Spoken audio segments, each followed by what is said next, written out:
Welcome to a painting tutorial on the Warp Lightning Cannon. This right here is going to be the what we're going to be painting, the final product once we're done. And I have to say, I think it came out pretty well, if I do say so myself. Well, hope you guys enjoy the tutorial, and I'll see you when it's done. Bye. Hey Warhammer fans, and welcome to a Warhammer action painting tutorial, this time featuring the Skaven Warp Lightning Cannon.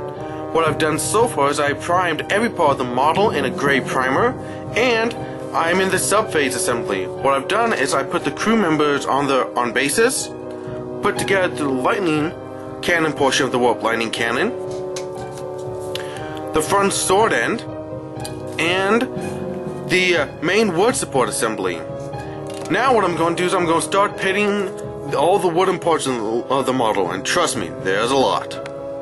So guys, like I said, the first part is going to be painting up this wood. What we're going to be doing is we're going to be doing a 1-to-1 mix of Administratum Gray and Morphine Brown.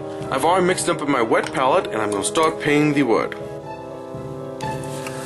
So this is what the model looks like as soon as we're done with the first base coat of the wood.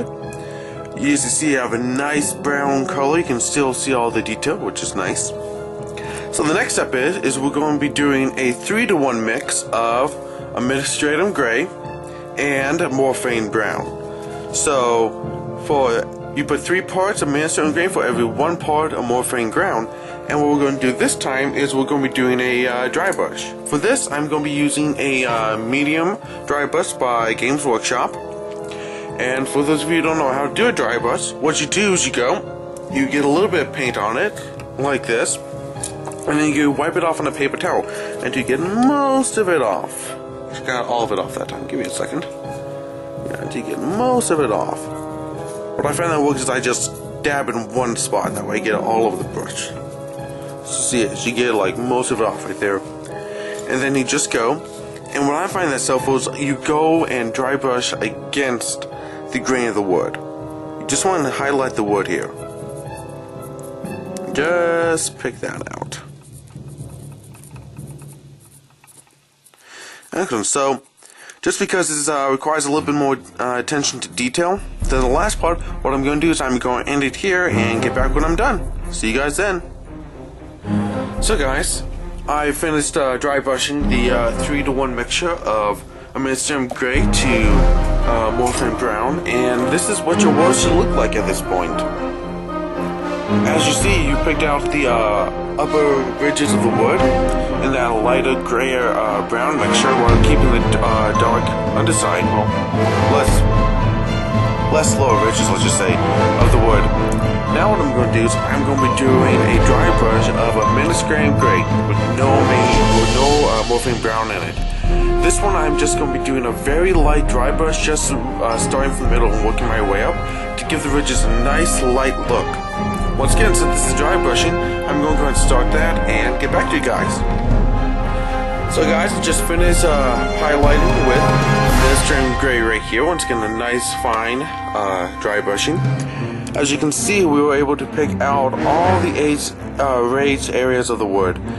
So you can see all the nice little details. Now what I'm going to do is I'm going to be making 4 washes with, so we can get down to focus. Come on. Doomball Brown. Dropped one. Steel Legion Drab.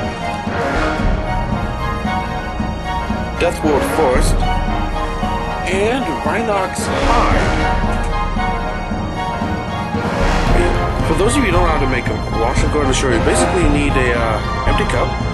I recommend that you get a little bit of water swirled around, get it all nice and wet. And let's start with the Doomball Brown. Basically, shake it up real well.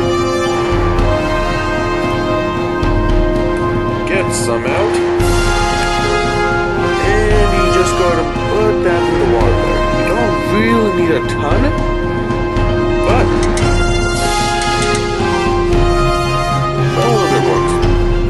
what I normally do is I go ahead, take a water dropper, get up some water, and drop it in. Basically, we're looking to make it a very, very wet version. So if you guys know all the shades, we're trying to make it that same consistency. get it up to nice, you go ahead and mix it up. So you can see here. What I usually like to do is I usually like to see, can I drip off my brush if I get a lot on? And how big is the pigment? So I usually just like run across. We can hold to the edge of my side as I think it's pretty good. So like I said, we're going to be making 4 of these. So what we're going to do now is I'm going to go through each single one of these and pick out like random planks on each of the board and just give that plank like a wash of this color. So guys, I just finished applying all 4 custom-made washes. This is what the product looks like as soon as we're done. As you see, each individual plank has its own color. I did apply the same color to these 2 planks right here. I just thought I would give it character. Now I'm going to wash everything with Agrax Earthshade right here. So guys, we just finished applying the Agrax Earthshade over all the wood parts. This is what it's going to look like when we're done. As you see, each individual plank has its own individual color, which it creates the illusion that this board was made out of multiple planks. The next step in this project is we're going to base all the metal parts with Warlock Bronze. Yeah, I have some paint over it, but yeah, trust me, it's Warlock Bronze. With the exception of anything you see that's skaven markings, like the markings right up here on the cannon. Let's see, get that into focus. Yeah, all these markings right here. And you'll find like markings around the wood. With this row right here, bingo. But any other metal part, we're going to paint in good old Warlock Bronze. I am going to stop right now and get back to you after it's done. Bye. So guys, I just finished painting all the metal parts in Warlock Bronze, Warp-Lock Bronze, excuse me. I did leave a few areas like this symbol right here.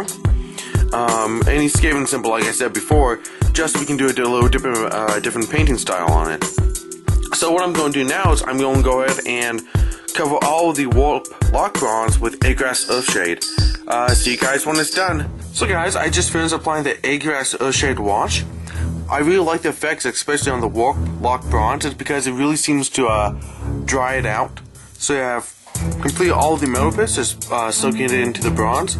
And another effect I really like is if you get it to pull up just around like the metal points on the wood, it creates this nice like burn look around the metal points, what makes it look like the wood when it was attached to the the metal one attached to the wood, like it burned into the wood itself. But now since I'm all done with that, I'm going to go on to the next step, and I'm going to start some highlights with there we go, getting the focus there, Hashar Copper. Now these highlights, you just want to go ahead and make random. And make them a little bit bigger than what you normally do, because we're going to be doing a second layer of highlights on top of that. I'm going to go ahead and start that and get back to you guys when it's done. So I just finished applying the first chipping effect with the Huston Hashar Copper. I'm probably going to mispronounce that. So this is what it looks like when it's done. Decided to show you guys the main cannon, since this is probably the biggest portion right here. As you can see, it gives us a nice weathered look right here. Areas where I went quite heavily on the copper was the outer rim of all the wheels, since I'm pretty sure they would be the ones seeing the most wear and tear. And the front area right here. Let's see if we can get that on the light. And flip it. Yeah, the front area right here. As you saw, I left the blades blank so far. We're going to be coloring that shortly. The next step is we're going to be then doing the second layer of highlight in Iron Breaker. Now for this, what you want to do is you just want to get in the middle of where you're painting down the copper, just so it has a nice metallic look. So instead of doing it on the Warp-Lock Bronze right here, you just want to get like right in that copper right there. So I'm going to go ahead and do that and see you guys when I'm done. Hey guys, so I just finished adding the Iron Breaker to all the copper areas, and this is what it looks like at the very end. You see, you get this nice old look right here, like it's really worn. Here's what one of the wheels look like. That looks really nice. So next I'm going to be adding some verdigris. The way I do verdigris is I take a 2-to-1 mixture of Sotek Green with Calm Green, and I make it into my own base wash. Now I only do it to where metal meets metal.